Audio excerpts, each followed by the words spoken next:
Seasonal allergies. Time for my seasonal allergy roller.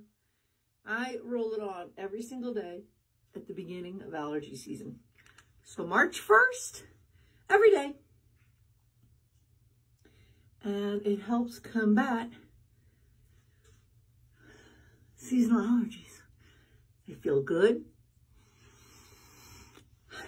My nose is not stuffy after waking up with a stuffy nose or being outside with a stuffy nose. Now it's not stuffy anymore. And I just don't have that head fog feeling like I normally used to when I had seasonal allergies. I still have seasonal allergies, but this helps alleviate and relieve